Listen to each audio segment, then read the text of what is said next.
Assalamualaikum warahmatullahi wabarakatuh. Waalaikumsalam warahmatullahi wabarakatuh. Alhamdulillahillazi 'allama bil qalam 'allamal insana ma lam ya'lam. Saya akan berdirinya saya di sini, saya akan menjelaskan tentang perkembangan Islam di Asia Tenggara.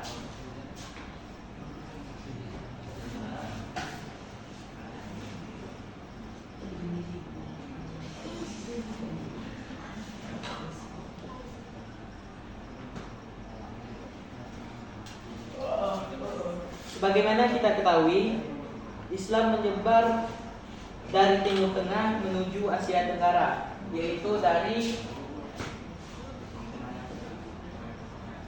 Timur Tengah menuju Asia Tenggara,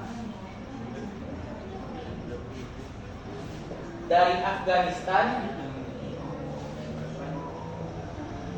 ke India, lalu disebarkan ke Thailand, Malaysia, Indonesia, dan negara yang lain. Islam masuk di Asia Tenggara sekitar abad ke-7 Hijriah melalui jalur perdagangan, jalur pernikahan, jalur politik, tasawuf, dan kesenian.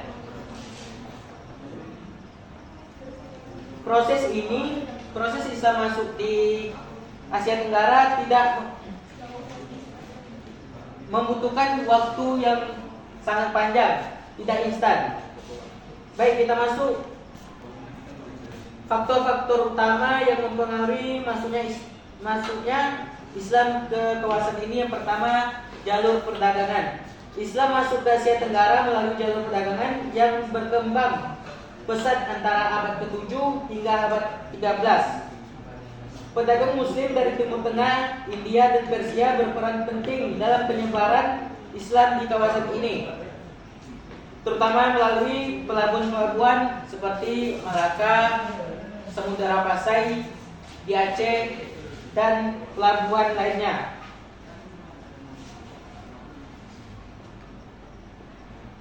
Yang diselenggarakan prosesnya dengan damai, dan banyak penduduk lokal yang tertarik dengan Islam.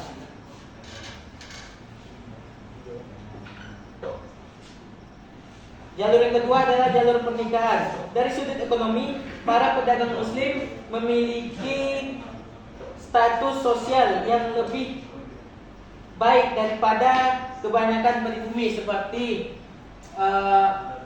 pedagang itu kaya, terus banyak uang, sehingga menjadi tarik daya penduduk pribumi, terutama putri-putri kebangsaan, tertarik untuk menjadi istri-istri saudagar itu. Sebelum dikawini, mereka diislamkan terlebih dahulu. Setelah mereka memiliki keturunan, lingkungan mereka akan menjadi luas. Akhirnya timbul kampung-kampung, daerah-daerah kerajaan muslim. Demikianlah yang terjadi pada Raden Rahmat dan Putri Campa yang mempunyai anak seorang Raden Patah, yaitu raja pertama Demak. Kita masuk ke jalur ketiga, adalah jalur politik. Jalur politik juga memiliki peran penting dalam penyebaran Islam di Asia Tenggara. Pada abad 13 hingga abad 16, beberapa kerajaan di Asia Tenggara seperti Samudera Pasai, Malaka, dan Aceh, Kerajaan Pattaya menerima Islam sebagai agama resmi kerajaan. Proses Islamisasi ini seringkali dipengaruhi oleh pemimpin politik yang memeluk Islam dan kemudian mengajak rakyatnya untuk memeluk Islam juga. Berikut adalah proses penyebaran Islam pada jalur politik ini. Yang pertama, para penguasa muslim mempromosikan Islam sebagai agama resmi negara. Yang kedua, mereka membangun infrastruktur.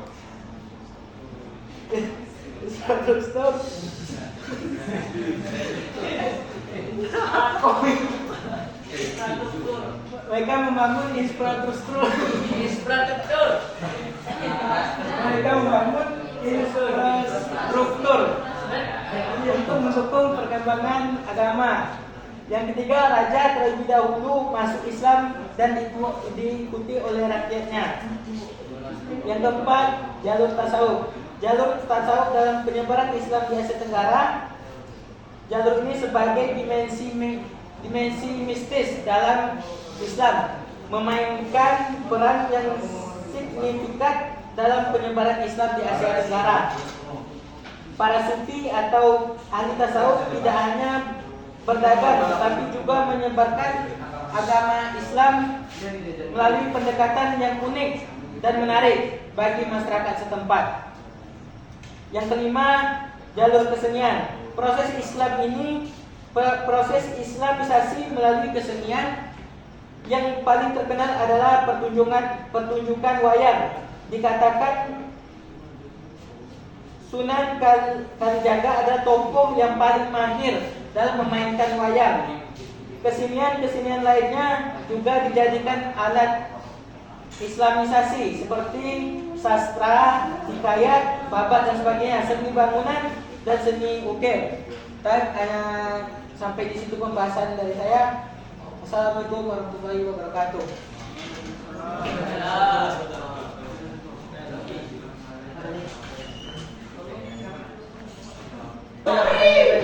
Apa saja peran sufi dalam perkembangan Islam? Pertama, sebagai pembimbing spiritual. Yang kedua, sebagai pendiri pesantren. Yang ketiga, pengembang tradisi keagamaan. Jadi saya bertanya kepada saudara Eka Irawan dengan pertanyaan, pada masa abad keberapakah